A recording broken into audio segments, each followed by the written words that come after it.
तस्य ज्ञानाञ्जनशलाकया चक्षुरुन्मिलितं येन तस्मै श्रीगुरवे नमः। श्रीचैतन्यमनोभीष्टं स्थापितं येन भूतले स्वयं रूपा कदा मह्यं ददाति स्वपदान्तिकं।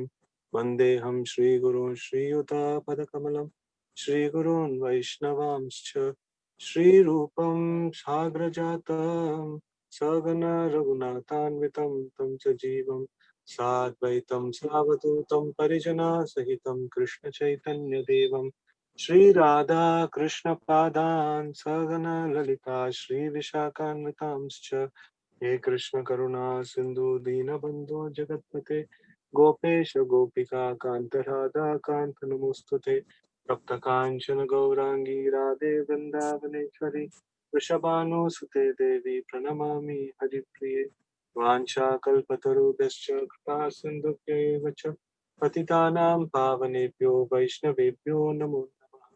जय श्री कृष्ण चैतन्य प्रभु नित्यानंद श्री अद्वैत गदाधर श्रीवासादि गौर भक्तवृंद हरे Krishna Krishna Krishna Hare Hare Hare Ram Ram Ram Hare Hare. So we will continue to read from where we left, this second chapter of Bhagavad Gita, shloka number 57. जातस्य हि ध्रुवो मृत्योर्ध्रुवं जन्म मृतस्य च तस्मात् अपरिहार्येऽर्थे न त्वं शोचितुमर्हसि. One who has taken his birth is sure to die, and after death one is sure to take birth again. Therefore, in unavoidable discharge of your duty, you should not lament. Purport. One has to take birth according to one's activities of life, and after finishing one term of activities, one has to die to take birth for the next. In this way, one is going through one cycle of birth and death uh, after another without liberation.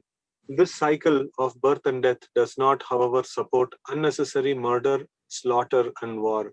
But at the same time, violence and war are inevitable factors in the human society for keeping law and order. So, as we had discussed, that the body is not durable. Anyway, everyone has to die. So that doesn't give us a warrant to go unnecessarily create murder or slaughter and war. But then to establish the principles of religion, so then it is very important.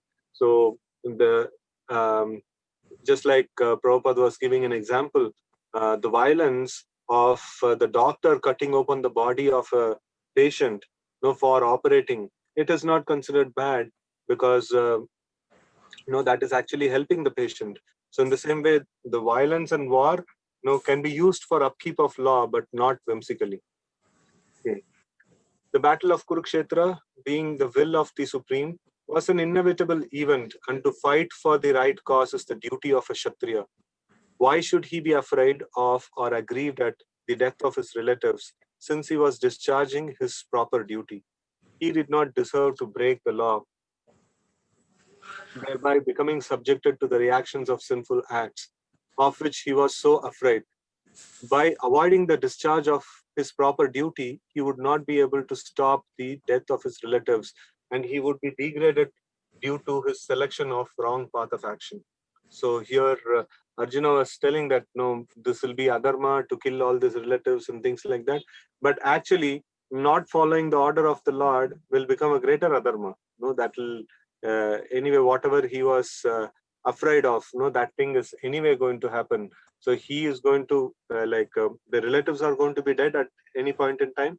So anyway, he will not be able to avoid that, and he has not discharged his duty, which is ordered by Krishna. So both the ways, he's going for both the things. What he was expecting will not happen by his choices. Okay, text 28. अव्यक्तादीनि भूतानि व्यक्तमद्यानि भारत अव्यक्त निधनान्येव तत्र का परिदेवना. All created beings are unmanifested in their beginning, manifest in their interim state, and unmanifest again when annihilated. So what is a need? What need is there for lamentation? Accepting that there are two classes of philosophers, one believing in the existence of the soul and other not believing in the existence of the soul, there is no cause for lamentation in either case. Non-believers in the existence of the soul are called atheists by followers of Vedic wisdom. Yet, even if, for argument's sake, we accept this atheistic theory, there is still no cause for lamentation. Apart from the separate existence of the soul, the material elements remain unmanifested before creation.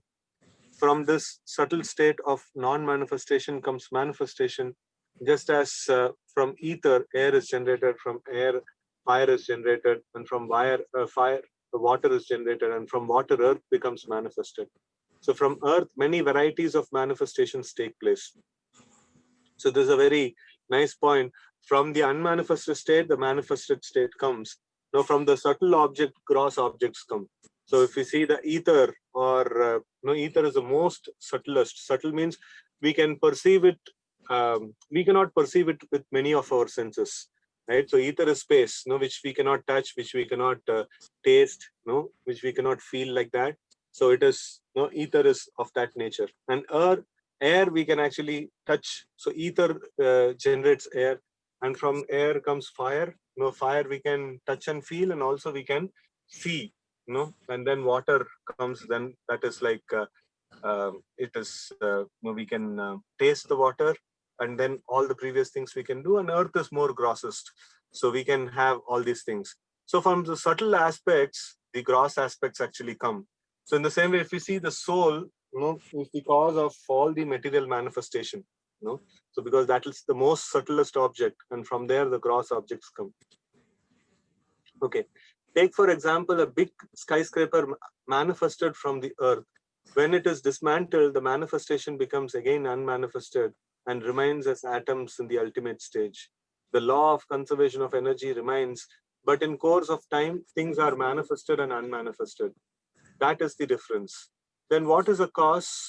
Then what cause is there for lamentation, either in the stage of unmanifestation or manifestation or the unmanifestation? So, these things keep happening: manifestation and unmanifestation, creation and destruction. So then the question is raised: so what is the point of lamentation? Anyways, these things keep happening, right? So it's going to be the law of conservation of energy is very important principle here. So it says that energy can be transformed, but it can it cannot be created or destroyed. No, energy cannot be created or destroyed. It can only be transformed.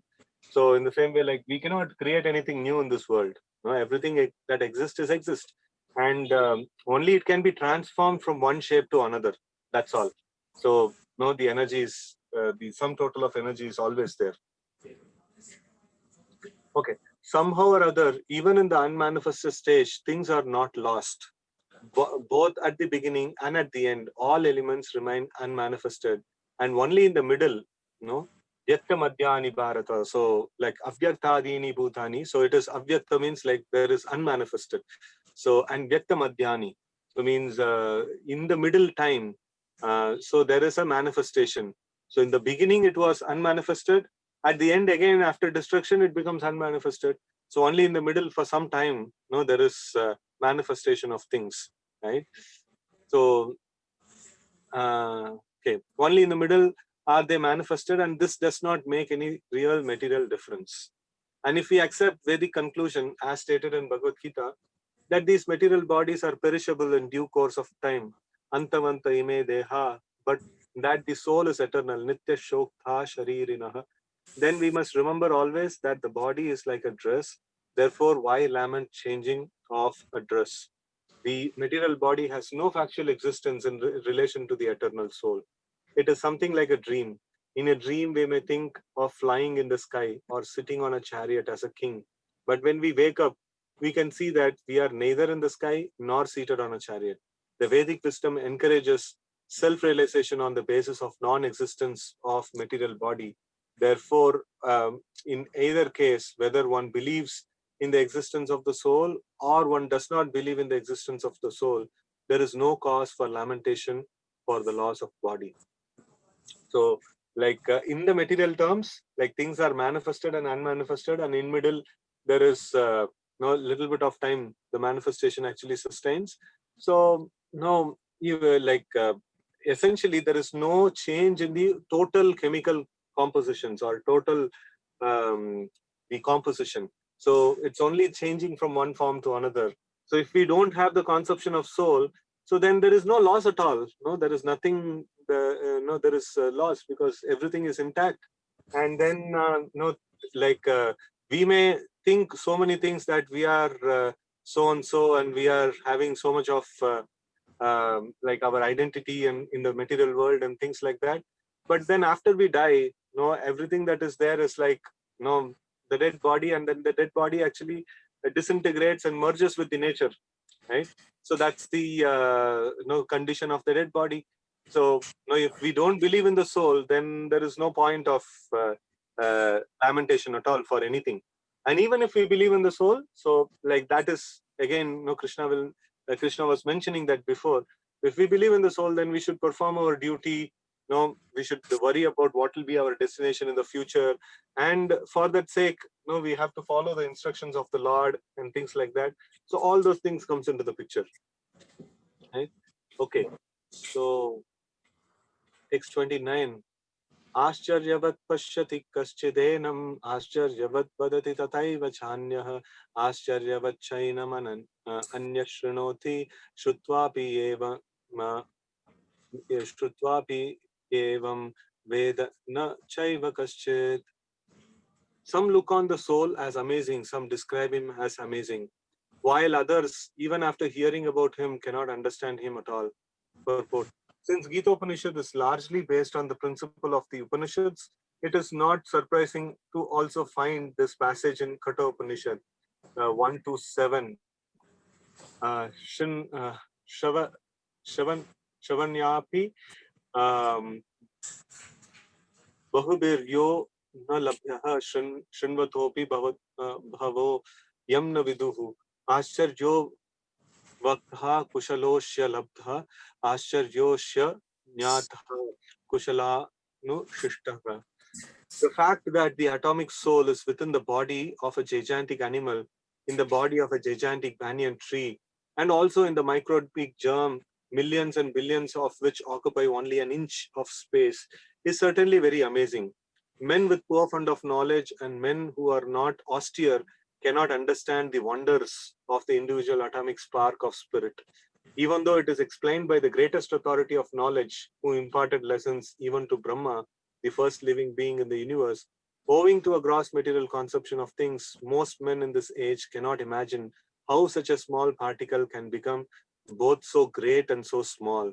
So men look at the soul proper as wonderful, either by constitution or by description. Illusioned by the material energy, people are so engrossed in subject matters for sense gratification that they have very little time to understand the question of self-understanding, even though it is a fact that without this self-understanding, all activities result in ultimate defeat in the struggle for existence. Perhaps they have no idea that one must think of the soul and thus make a solution to the material miseries.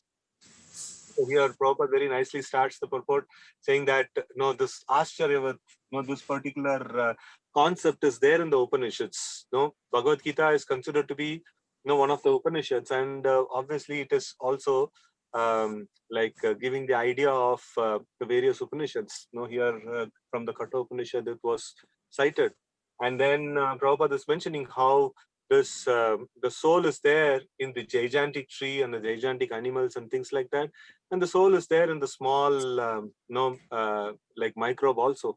So in that way, like this is really an amazing entity, which controls biggest of big things and smallest of small things, right? So in that way, like the soul is really very wonderful, right? And Prabhupada nicely mentioning that if we don't inquire about soul, if we don't think about and inquire about soul, so then there is no point of what is that? There's no point of this life. This is the primary thing that we need to learn and identify, right? Okay, some people who are inclined to hear about the soul may be attending lecture in good association, but sometimes owing to ignorance, they are misguided by acceptance of the super soul and the atomic soul as one without distinction of magnitude. So this is the Mayavad philosophy where soul and the super soul are non-different. So sometimes people may like to study about soul, but then they are misguided by this kind of this one. And then it is very difficult to find a man who perfectly understand the position of the super soul, the atomic soul, and their respective functions and relationships, and all other major and minor details. And it is still more difficult to find a man who has actually derived full benefit from the knowledge of soul and who is able to describe the position of the soul in different aspects. But if somehow or other one is able to understand the subject matter of the soul, then one's life is successful. No? This is the Atma Sakshatkar, or to understand one's real position, that is called self-realization. So as of now, our realization of the self is we are this material body, and then we are caught up with the material emotions and material relations and things like that. So we have to come to the point of soul, and then we have to come to the point of super soul. So that is the success of life. Okay, the easiest process for understanding the subject matter of self, however, is to accept the statement of Bhagavad Gita spoken by the greatest authority, Lord Krishna, without being deviated by other theories. But it also requires a great deal of penance and sacrifice, either in this life or in the previous ones, before one is able to accept Krishna as the Supreme Personality of Godhead. Krishna can, however, be known as such by the causeless mercy of the pure devotee and by no other way. Right? So this is a very nice point. So one has to be austere. He has to take the trouble of austerities to understand, the Supreme Lord. Otherwise, it is not possible just like that to, understand the Lord. Either in the past life or in this life, somewhere we should have executed some austerities, to come to the point of accepting Krishna as the Supreme Personality of Godhead. And here, very nicely, it's mentioned, such transformation is possible by the causeless mercy of a pure devotee, and there is no other way. No, Naisham Matisthavadarukrahangrim. It is a very important aspect. Without the mercy of a pure devotee of the Lord, there is no scope of us getting Krishna consciousness. Okay. Text 30. Dehi nityam avadyoyam dehe sarvasya bharata tasmat sarvani bhutani natvam sochitum arhasi. O descendant of Bharata, he who dwells in the body can never be slain. Therefore, you need not grieve for any living being. The Lord now concludes the chapter of instruction on the immutable spirit soul in describing the immortal soul in various ways. Lord Krishna establishes that the soul is immortal and the body is temporary.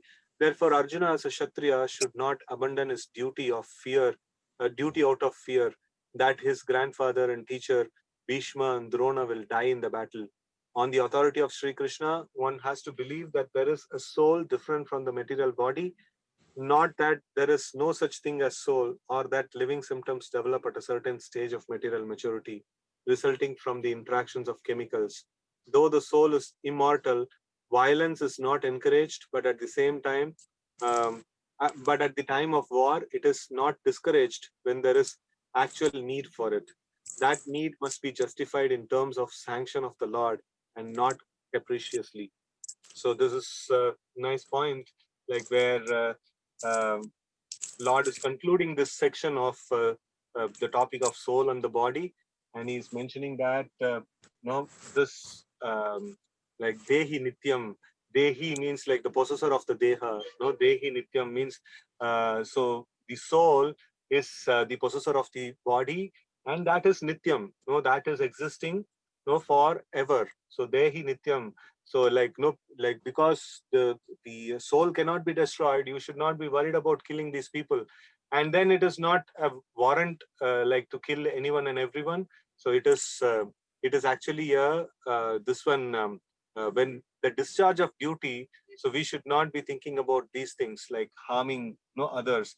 So harm, like sometimes the harm may be needed for discharge of duties, and there it should not come into picture.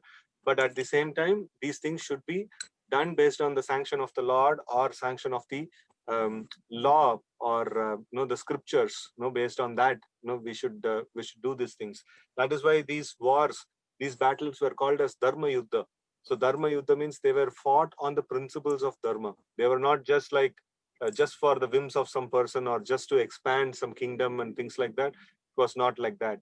it was for establishing the dharma and establishing the principles of the scriptures. It's all done based on the scriptures. So that's why it is called Dharma Yuddha.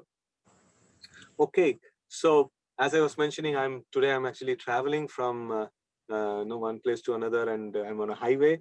So I just didn't want to miss this session. So that's why I stopped at a place and then I had the session. So today we will stop with this, and we will continue again tomorrow. Right. So thank you all very much for joining. Hare Krishna.